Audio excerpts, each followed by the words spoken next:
यूं तो आमतौर पर हर हिंदुस्तानी आयुर्वेद की तरफ सिर्फ और सिर्फ पूरी जिंदगी में दो ही बार ध्यान देता है। पहला तब जब वो एलोपैथी के हाथों पूरी तरह लुट चुका हो और निराश हो गया हो, या फिर वो 40 प्लस का हो गया हो।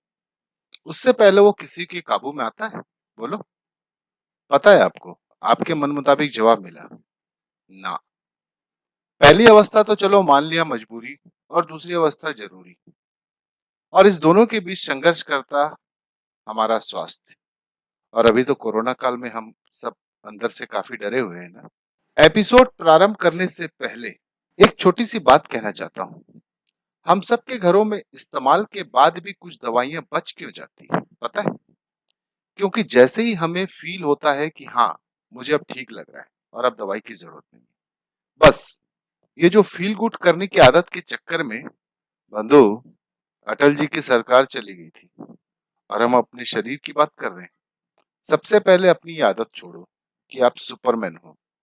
आप उतने भी नहीं हो जितना आप समझते हो। थोड़ा अंडर एस्टिमेट हो जाओ यार, ठीक है?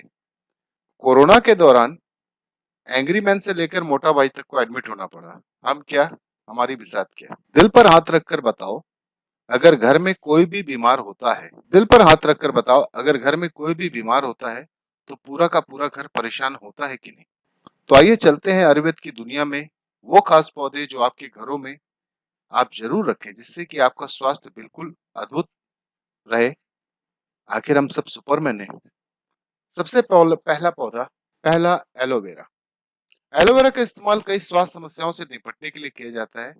इसे स्किन से लेकर बालों तक कई की समस्याओं को दूर करने के लिए इस्तेमाल किया जाता है। एलोवेरा की पत्तियों में भी कई औषधि गुण मौजूद होते हैं, जो आपको वायरस और इन्फेक्शन से बचा सकते हैं। आप अपने घर में एलोवेरा एलोवेरा का पौधा उगा सकते हैं। इम्यूनिटी बढ़ाने के लिए एलोवेरा की पत्ती का एक छोटा टुकड़ा लें और उसकी छिलके को उतारकर जेल अलग कर लें, और जेल को गुनगुने पानी के साथ सेवन करें। ध्यान रखना, एलोवेरा का जो सेवन है, सीमित मात्रा में करना। दूसरा पौधा है नीम। नीम के पौधे को भी आप अपने घर में उगा सकते हैं। नीम में ऐसे औषधि गुण पाए जाते हैं जो इम्यून सिस्टम को बूस्ट कर सकते हैं। इसमें पावरफुल एंटीबैक्टीरियल गुण होते हैं। नीम की पत्तियों का सेवन करने से भी शरीर का इम्यून सिस्टम मजबूत किया जा सकता है। इससे शरीर में रोगों और बीमारियों से लड़ने की क्षमता बढ़ाई जा सकती है। इसका सेवन करने के लिए आप नीम का जूस पी सकते हैं। यह आपकी स्किन के लिए भी काफी फायदेमंद साबित हो सकता है। अब बात करते हैं तीसरा, जो आमतौर पर हम सबके घरों में मौजूद है, तुलसी। तुलसी की पत्तियों में एंटीवायरल, एंटीबैक्टीरियल और एंटी इंफ्लेमेटरी गुण होते हैं। इसलिए इसके सेवन में से आपकी इम्यून शक्ति को बढ़ाने में मदद मिल सकती है। आयुर्वेद में तुलसी का इस्तेमाल कई तरह के रोगों से छुटकारा पाने के लिए किया जाता है। तुलसी की पत्तियों को आप खांसी, जुकाम और दूसरे तरह के वायरल इन्फेक्शन वाली बीमारियों में भी इसकी पत्तियों का इस्तेमाल कर सकते हैं। तुलसी के सेवन के लिए आप रोजाना सुबह काली चाय में डालकर पीने से अपनी इम्यून सिस्टम को बढ़ा सकते हैं। अब आते हैं आयुर्वेद का बादशाह, गिलोय। इस समय गिलोय को इम्यूनिटी बढ़ाने के लिए काफी इस्तेमाल किया गया है। गिलोय को गुडुचि और अमृता नाम से भी जाना जाता है। इसमें एंटीऑक्सीडेंट्स प्रचुरता में होते हैं, जो कि बीमारियों से लड़ने में मदद करते हैं और कोशिकाओं को स्वस्थ बीमारी से दूर रखते हैं।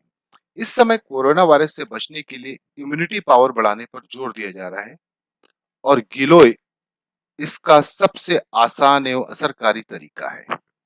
गिलोय में मानसिक तनाव और एंजाइटी को भी कम करने की शक्ति होती है। ये शरीर के से विषाक्त पदार्थों को बाहर निकालती है और याददाश्त भी बढ़ाती है। अस्थमा के कारण सीने में जकड़न, सांस लेने में दिक्कत, खांसी और घरघराहट आदि होती है। इस वजह से अस्थमा के मरीज की स्थिति और बिगड़ जाती है। गिलोय की जड़ चबाने या इसका जूस पीने से अस्थमा के मरीजों की सेहत में सुधार होता है। लगभग 1 फीट लंबी गिलोय की शाखा लें और इसके छोटे छोटे साइज कर लीजिए। ऊपर की उसके छिलके को उतार लीजिए और उसके 4 पीस काट लीजिए, और उस कटे हुए पीस को पानी के अंदर उबाल लीजिए, और उसे जो रस निकला है उसको छान करके पी ले। दिन में 2 बार 2 गिलास गिलोय का जूस पी सकते हैं। अब आता है बादशाहों का ये बादशाह, आयुर्वेद में जिसका जिक्र 3000 साल पहले से ही किया जा रहा है, अश्वगंधा। अश्व और गंध शब्द के संयोजन से बना है और जैसा कि इसके नाम से ही स्पष्ट है, इसकी जड़ों से घोड़े के जैसी गंध आने के कारण इसका नाम अश्वगंधा पड़ा। यह चिंता निवारक प्रभाव व मानसिक स्वास्थ्य के लिए लाभदायक है। ऐसा माना जाता है कि अश्वगंधा शरीर में तनाव हार्मोन कॉर्टिसोल की उत्पत्ति पर रोक लगा देता है। कॉर्टिसोल से ही आपको चिंता की समस्या होती है, तो अश्वगंधा जो कि अत्यधिक चिंता की समस्या को कम करने में लाभदायक है।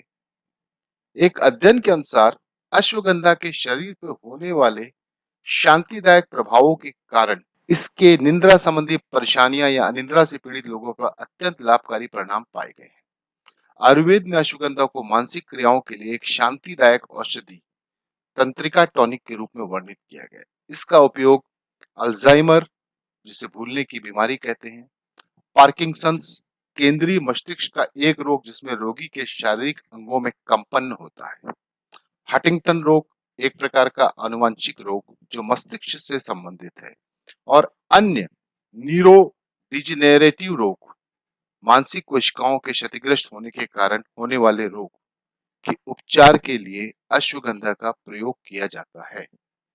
यह उपयोगकर्ताओं को रोग दूर करने की योग्यता, रोग प्रतिरोधक क्षमता में वृद्धि तथा दीर्घायु प्रदान करता है। और अब सबसे सस्ता, सुंदर और टिकाऊ जो आमतौर पर आपको कहीं भी मिल जाएगा, वो है सब्जा। ये बहुत आसान पौधा है जो हर जगह उपलब्ध है। इसको आपने फालूदे वगैरह में खाया भी होगा। सब्जा एक ऐसा गुण रखता है जिसकी वजह से वो सुपर फूड कैटेगरी में शामिल है, क्योंकि इसके अंदर ओमेगा 3 प्रचुर मात्रा में उपलब्ध है। बाजार में 400 रुपए किलो में उपलब्ध है, चाहो तो वहां से ले ले या फिर इसको घर पे लगा ले। सेम तुलसी की तरह दिखता है, इसे लगा के रखने से अच्छा रहता है। सुबह इसे एक गिलास पानी में 15 से 20 मिनट भिगो कर रखें, फिर यह थोड़ा सा फूलेगा और उसके बाद इसे पानी की तरह इसको पी लो, कोई चबाने की जरूरत नहीं। इससे एक फायदा रहेगा कि आपको भूख भी नहीं लगेगी और पूरे दिन आप ऊर्जावान भी रहेंगे। क्यों? बॉडी को पूरा पूरा मिनरल्स मिलता है इसमें, ओमेगा 3 होने के कारण। अगर आप इस ओमेगा 3 को अगर मार्केट में ढूंढने जाओगे तो टैबलेट की शक्ल में आपको 1500 रुपए अपनी जेब से खर्च करने पड़ेंगे। क्या 100 रुपए में एक पाव लाकर पूरे महीने इस्तेमाल नहीं कर सकते? और ओमेगा 3 का क्या रोल है आप सबको पता है। तो ये थे कुछ पौधे जो हमें अपने घरों में अवश्य लगाने चाहिए। तो दोस्तों, आज का एपिसोड बस इतना ही था।